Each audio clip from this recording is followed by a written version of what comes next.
অবস্থা কি? ও কলার নাড়াতে নাড়াতে বলবে, আল্লাহ আমাকে সারা জান্নাতটা দিবে কাকে? এই পৃথিবীতে জান্নাত দেওয়ার মতো লোকটা আমি খুঁজে পাচ্ছি না। আমি সারা এই সমাজের মধ্যে একটা ভালো মানুষও নেই। সবাই আমরা মনে করছি আমি ভালো, সবাই মনে করছি আমি ভালো, আমার চেয়ে ভালো আর পৃথিবীতে কেউ নাই। সবাই বলছি, কথা বলেন ঠিক কিনা? সম্মানিত হাজিরিন, এটা হচ্ছে আমাদের একটা রোগ।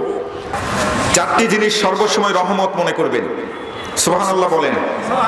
চারটি জিনিস সর্বসময় রহমত মনে করবেন। এই চারটি জিনিস যদি আপনার সম্মুখীন চলে আসে, আপনার সামনাসামনি চলে আসে, আপনি সম্মুখীন হয়ে যান, এই চারটি জিনিসকে সর্বসময় রহমত মনে করবেন। এক নম্বর হচ্ছে কন্যা সন্তান। কন্যার সন্তান আপনার পরিবারের জন্য রহমত। সুবহানাল্লাহ বলেন। কালকে সুবহানাল্লাহ বলবেন? সুবহানাল্লাহ বলেন, আরেকটু জোরে বলেন সুবহানাল্লাহ। কন্যা সন্তান, বারবার কন্যা সন্তান আসতেছে আপনার পরিবারে, এটা আপনার জন্য রহমত। দ্বিতীয় নম্বর হচ্ছে মেহমান। আপনার বাড়িতে যদি মেহমান আসে, আপনি এখান থেকে গিয়ে দেখবেন যে আপনার বাড়িতে মেহমান আসছে। মেহমান আসা মানে আল্লাহ সুবহানাহু ওয়া তাআলার রহমত আপনার বাড়িতে চলে আসছে। সুবহানাল্লাহ বলেন। তৃতীয় নাম্বার বিষয় হলো বৃষ্টি। যদি বৃষ্টি হয়, বৃষ্টি সর্বসময় আল্লাহ সুবহানাহু ওয়া তাআলার পক্ষ থেকে, এটা আমাদের জন্য, বান্দাদের জন্য আল্লাহর পক্ষ থেকে রহমত। তাহলে এক নাম্বার গেল কন্যা সন্তান, মুখস্থ করবেন, কন্যা সন্তান আপনার জন্য রহমত। দ্বিতীয় নাম্বার হচ্ছে মেহমান। তৃতীয় নাম্বার হচ্ছে বৃষ্টি। আর চতুর্থ নাম্বার হচ্ছে রোগ ব্যাধি, রোগাক্রান্ত। আপনি অসুস্থ বোধ করছেন, শারীরিক অসুস্থতা, এটা আপনার জন্য রহমত। সুবহানাল্লাহ বলবেন না? ফেরাউন নমরুদের কোনো অসুখ ছিল না, তারা জীবনে কোনোদিন তাদের সর্দি হয় নাই, কোনোদিন সর্দি হয় নাই। এই কারণেই তারা নিজেকে মনে করছিল যে আমাদের কার ভালো লাগতেছে না। প্রজাদেরকে ডাক দিয়ে বলতেছে আমাদেরকে ভালো লাগতেছে না। উজির, নাজির, সেনাপতি সবাইকে ডাক দিয়ে বলতেছে আমার ভালো লাগতেছে না, কারণ অসুখ হয় না, কোনোদিন অসুস্থ হয় নাই, সর্দি লাগে না। আমার এখন ইচ্ছা হয়েছে আল্লাহ খোদা হব। নাউজুবিল্লাহ বলেন। এই জন্য অসুস্থ যখন হবেন তখন আল্লাহ সুবহানাহু ওয়া তাআলাকে স্মরণ হয় বেশি। এই জন্য অসুস্থ থাকা অবস্থায় এটা মনে করবেন আল্লাহ সুবহানাহু ওয়া তাআলার রহমতের চাদরের মধ্যে আপনি বেষ্টিত। সুবহানাল্লাহ বলবেন। রহমত, এই চারটি জিনিস সর্বসময় রহমত। আল্লাহ রাসূল সাল্লাল্লাহু আলাইহি সাল্লামের দরবারে এক সাহাবী এসে বলছেন, ইয়া রাসূলুল্লাহ, ইয়া হাবিবাল্লাহ, ইস্তেগফার বেশি বেশি পড়ব না সুবহানাল্লাহ বেশি বেশি পড়ব? আল্লাহ রাসূল সাল্লাল্লাহু আলাইহি সাল্লাম বলছেন, তোমার সাবান দরকার আগে, এরপরে আতর শরীরের মধ্যে লাগাবে। সুবহানাল্লাহ বলবেন না? একজন সাহাবী এসে আল্লাহ রাসূলকে বলছেন যে ইস্তেগফার বেশি বেশি পড়ব না সুবহানাল্লাহ বেশি বেশি পড়ব, কোনটাতে বেশি লাভ? আল্লাহ রাসূল সাল্লাল্লাহু আলাইহি সাল্লাম বললেন যে ইস্তেগফার হচ্ছে সাবানের মতো। তোমার গায়ের মধ্যে, শরীরের মধ্যে যদি ময়লা লাগে তাহলে সাবান দিয়ে আগে গোসল করতে হবে, গোসল করে পরিষ্কার হতে হবে। আর সুবহানাল্লাহ হচ্ছে এটা আতরের মতো। আতর হচ্ছে পরে লাগাতে হবে, আগে ময়লা পরিষ্কার করতে হবে, তারপরে আতর লাগাতে হবে। কথা বলেন ঠিক কি না? এই ওয়াজগুলো মুখস্থ করবেন, এগুলো ওয়াজ হচ্ছে। ইস্তেগফার বেশি বেশি পড়বেন, কলবের ময়লা পরিষ্কার হয়ে যাবে। সুবহানাল্লাহ রহমান নামের জিকির, সুবহানাল্লাহ আলহামদুলিল্লাহ লা ইলাহা ইল্লাল্লাহু আল্লাহু আকবার, এই জিকিরগুলো মনের মধ্যে, জিহ্বার মধ্যে সর্বসময় রাখবেন।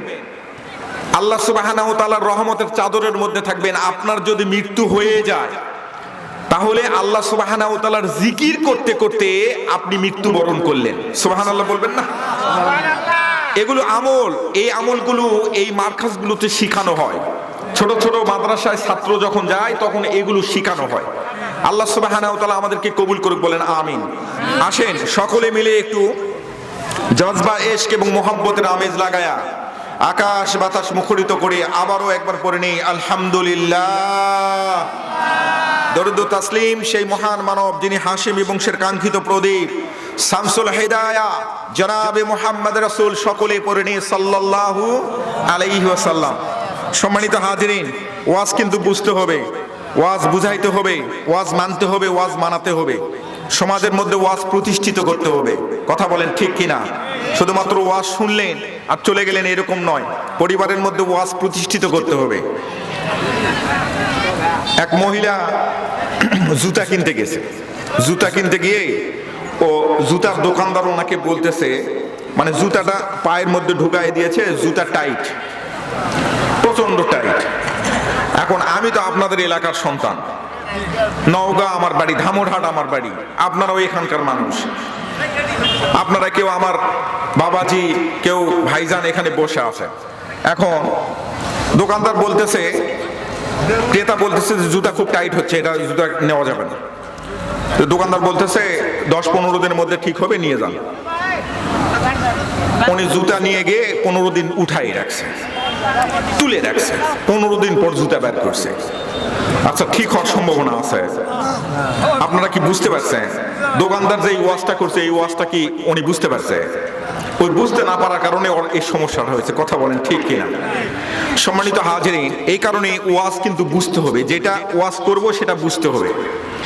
এক রাজা তার মন্ত্রী পরিষদের 2 জন মন্ত্রীকে, খুব চালাক সেনাপতি, এই 2 জন মন্ত্রীকে ওনাদেরকে বলছে যে তোমরা এই বনের মধ্যে চলে যাও, আলতাদিকে জঙ্গলের মধ্যে চলে যাও, ওখানে যায় 7 দিন তোমরা বিভিন্ন গাছের ফলমূল সংগ্রহ করবে, গাছের ফলমূল সংগ্রহ করবে, এটা আমার খুব প্রয়োজন। 7 দিনে তোমরা বস্তা ভর্তি করবে, যার যত ফলমূল বেশি থাকবে তাকে আমি বেশি পুরস্কৃত করব। কথা কিন্তু বোঝে। এখন আলতাদিঘির মধ্যে চলে গেছে যে একজন একটু চালাক, ও মনে করতে রাজার এইগুলো ফলমূল দেখার সময় আছে, এই বস্তা ভর্তি করা লাগবে, আমার যত তাড়াতাড়ি পারি আমি বস্তা ভর্তি করে নিয়ে যাব, এটা হচ্ছে কথা। রাজার এগুলো দেখার তো সময় নাই, উনি শুধু দেখবে যে বস্তা ভরেছে কিনা, বস্তাটা ভরছে কিনা এটা দেখবে।